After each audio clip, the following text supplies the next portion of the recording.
Salam sejahtera, terima kasih karena bersama dengan saya di Nazilin Unity Channel. Saudara-saudara sekalian, perkara yang paling membuatkan kita gembira hari ini ialah apabila sekali lagi negara kita mencapai kehebatan atau mencapai pencapaian luar biasa. Ringgit sekali lagi dilaporkan berada pada paras tertinggi dalam tempo 20 bulan. Bayangkan saudara, waktu ringgit Malaysia menurun, satu dunia heboh. Satu dunia yang melibatkan walaun heboh sampai ada lagu mengejek. Mengejek kononnya ringgit Malaysia dah terlalu teruk turun. Tapi bila ringgit berada pada paras yang tertinggi, mereka diam dan tak tahu pula buat apa-apa. Nak nyanyi lagi? Nyanyilah buat cipta lagu, kata netizen. Ringgit meningkat 7,86% setakat tahun ini, mencatat paras tertinggi dalam tempo 20 bulan berbanding dolar Amerika Syarikat. Pada 6 petang tadi, mata wang negara meningkat kepada 4,2535 berbanding dolar Amerika Syarikat daripada 4,2975 ketika ditutup pada Jumaat 13 September lalu. Penganalisis berpendapat ringgit terus menunjukkan prestasi baik berbanding mata wang dengan kadar latar belakang makroekonomi yang menggalakkan. Dalam masa sama, ringgit juga meningkat 5,65% berbanding dolar Singapura kepada 3,2 berbanding 3,30 pada 13 September lalu. Selain meningkat berbanding dolar Singapura, ringgit juga diniagakan lebih kukuh berbanding mata wang di negara-negara ASEAN. Mengulas prestasi ringgit yang semakin mengukuh ini, pemerhati berkata, terdapat beza hampir 300 ringgit berbanding dolar Singapura dalam tempo 7 bulan lalu. Bulan Februari 2024, Singapura dolar 1000 sama dengan 2.570 ringgit Malaysia. Bulan September 2024, Singapura dolar 1000 sama dengan 3.290.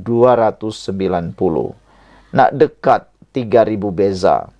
Ringgit yang makin padu, kata pengguna X Najib Bakar. Saudara-saudara sekalian, kita ingin ucapkan tahniah kepada negara kita kerana kehebatan ini. Kita jumpa lagi. Salam sejahtera, terima kasih kerana bersama dengan saya di Nazilin Unity Channel. Akhirnya kerajaan umum keputusan yang paling ditunggu-tunggu. Syabas kepada kerajaan ini kerana kerajaan ini adalah kerajaan yang benar-benar bertimbang rasa, berfikiran jangka panjang dan sangat hebat dan baik. Sijil halal kekal secara sukarela bukan wajib, kata Zahid Hamidi. Jemaah Menteri telah memutuskan bahawa sijil halal untuk industri pemakanan kekal sukarela untuk dipenuhi atau dipatuhi oleh pemain industri dan bukan wajib. Dasar sedia ada ini kekal dan ia terbuka kepada mana-mana industri yang sedia atau bersedia untuk mematuhi semua keperluan, piawaian dan standard pensijilan halal Malaysia.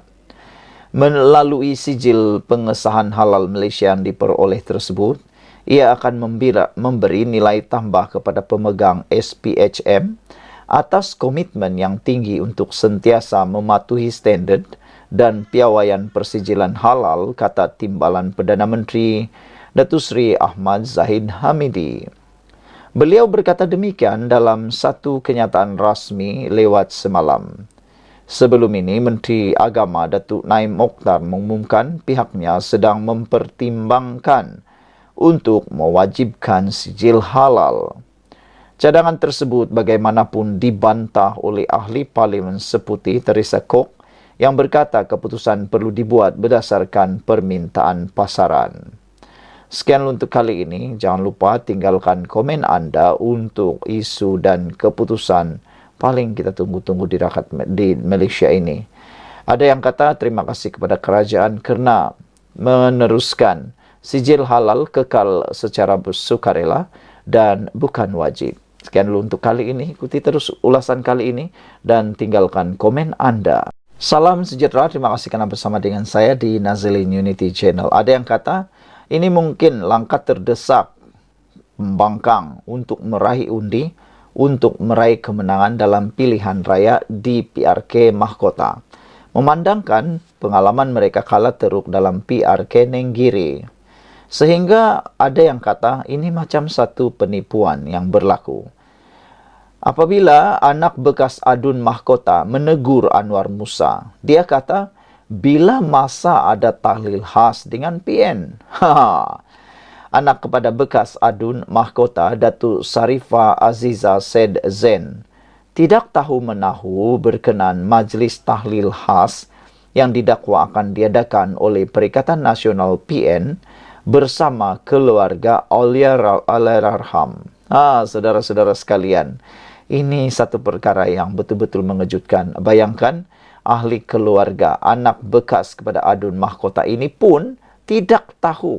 Jadi siapa yang dikata keluarga Allahyarham ini? Anak sulung Allahyarham, Wan Muhammad Hibatullah Abu Bakar, merujuk kepada kenyataan Timbalan Pengarah Operasi Pilihan Raya PN, Tan Sri Anwar Musa, yang kononnya satu majlis tahlil akan diadakan dengan kerjasama keluarga Allahyarham.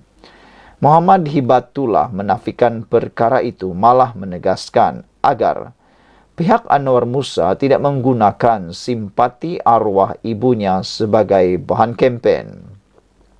Kata beliau, bila ni saya sebagai anak sulung Datuk Sarifah Aziza Said Zain tak tahu pun. Saya mohon jasa baik, tidak gunakan simpati arwah mak saya sebagai bahan kempen, katanya dalam satu hantaran di Facebook. Anak Allahyarham menegaskan mereka sekeluarga tetap bersama Barisan Nasional dan menghormati pimpinan Menteri Besar Johor. Saya akan meneruskan perjuangan Umi bersama UMNO dan Barisan Nasional, katanya. Sedihlah macam ni, tolonglah jaga sensitiviti kami sekeluarga, ujarnya lagi. Terdahulu, Anwar menerusi laman sosial Facebook mendakwa akan mengadakan majlis khas untuk Allahyarham, Allahyarhama Sarifah Aziza dan Majlis Maulidi Rasul ke-24 pada 24 September ini dengan kerjasama keluarga arwah. Kata pemimpin PAS itu, ia merupakan antara program yang disusun PN sepanjang kempen pilihan raya PRK Dun Mahkota. Tapi apa yang mengejutkan kita ialah anak sulung kepada Allahyarhamah, Datuk Sarifah Aziza Said Zain ini, beliau kata dia tidak tahu mengenai berkenan majlis tahlil khas yang diadakan oleh Perikatan Nasional itu bersama keluarga Allahyarham. Kata beliau, anak sulung ini juga merujuk kepada kenyataan Timbalan Pengarah Operasi Perikatan Nasional PN, Tan Sri Anwar Musa, yang kononnya satu majlis tahlil akan diadakan dengan kerjasama keluarga Allahyarhamah. Beliau menafikan, Muhammad Hibatullah menafikan perkara itu, malah menegaskan agar pihak Anwar Musa tidak menggunakan simpati arwah ibunya sebagai bahan kempen. Ada netizen kata, kelihatan sangatlah mereka ni tulis dulu, baru cakap-cakap dulu, baru minta maaf, kata mereka. Dan ada juga yang kata, sampai beginikah nak meraih undi, sampai sanggup tidak menghubungi atau tidak bersunding dulu dengan keluarga. Sehingga anak sulung Datuk Sarifah Aziza Said Zain ini kata, bila ni dia pun tak tahu. Sekian dulu untuk kali ini. Jangan lupa tinggalkan komen Anda, tekan butang subscribe. Salam sejahtera, terima kasih kerana bersama dengan saya di Nazilin Unity Channel. Konsep lepas ini boleh dah bawa Ustaz Fas, semua jadi halal, dipetik daripada Harapan Daily. Seorang Ustaz Propas menyatakan, sokongan kepada himpunan RXZ Members 6.0 di Terengganu baru-baru ini kerana dianggap dapat mengumpulkan anak muda yang bersemangat. Pius Said atau nama sebenarnya Said Muhammad Bakri Said Ishak berkata, sokongannya ditambah lagi dengan ada program yang disifatkan Majelis Ilmu bersama Ustaz Azhar Idrus UAI yang digelarnya Tuan Guru. Mereka anak muda dapat bersama murabi ummah. Banyak ilmu yang hadirin dapat, katanya di media sosial, merujuk pada himpunan yang ditaja syarikat web itu. Program yang berlangsung di Litar Permotoran Terengganu, Gong Badak pada 13 dan 14 September lalu, dilaporkan menarik lebih 60,000 peserta dari seluruh negara. Yang menjadi persoalan netizen ialah mengapa himpunan ini dapat penajaan daripada produk yang telah pun dikatakan haram, yaitu produk web. Mengapa ia tetap diteruskan? Banyak perdebatan dalam media sosial berkait dengan tajaan tersebut, tetapi banyak juga yang setuju bahawa kalau inilah yang berterusan, maka banyak akan menimbulkan keliruan. Himpunan yang menyaksikan Menteri Besar Datuk Seri Dr. Ahmad Samsuri Mokhtar selamba memakai baju yang mempromosi syarikat web itu turut meragut 3 nyawa peserta manakala 6 lagi cedera. Pengisian himpunan penunggang motosikal itu pada sebelah malamnya begitu mengejutkan apabila rakyat dijamu dengan konsert rock.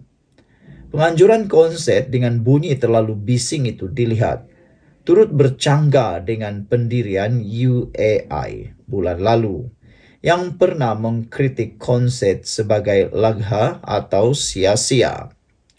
Malah dalam ceramahnya sejurus pas kalah teruk dalam pilihan raya kecil Dewan Undangan Negeri Dun Nenggiri lalu, Ustaz UAI mengajak penyokong PAS untuk mati syahid tanpa takut dengan sesiapapun termasuk raja. Parti PAS teruskan perjuangan. Tingkatkan lagi kekuatan minda dan roh kita dalam perjuangan. Ingat, jangan takut kepada makhluk. Jangan takut siapa saja, pemerintah, kerajaan, raja besar maupun manapun, kata beliau. Kita nak duduk dalam keadaan, aku nak mati syahid sekalipun tak apa. Tapi aku nak tegakkan Islam di bumi Allah Malaysia ini, seru UAI lagi. Susulan sikap PAS buat boleh itu, warganet mengecam dan menyindir termasuk secara sinis menyarankan agar konsert yang diadakan selepas ini turut menampilkan Ustaz PAS supaya semuanya halal.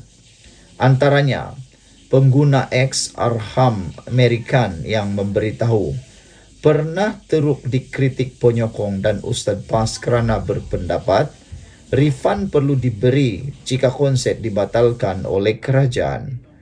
Konsert atau mereka kata himpunan yang ditaja web diharuskan dengan syarat dibuat di negeri Islam, dihadiri murabi ummah, baru kita tahu, katanya lagi. Sekian untuk kali ini, jangan lupa tinggalkan komen Anda, tekan butang subscribe.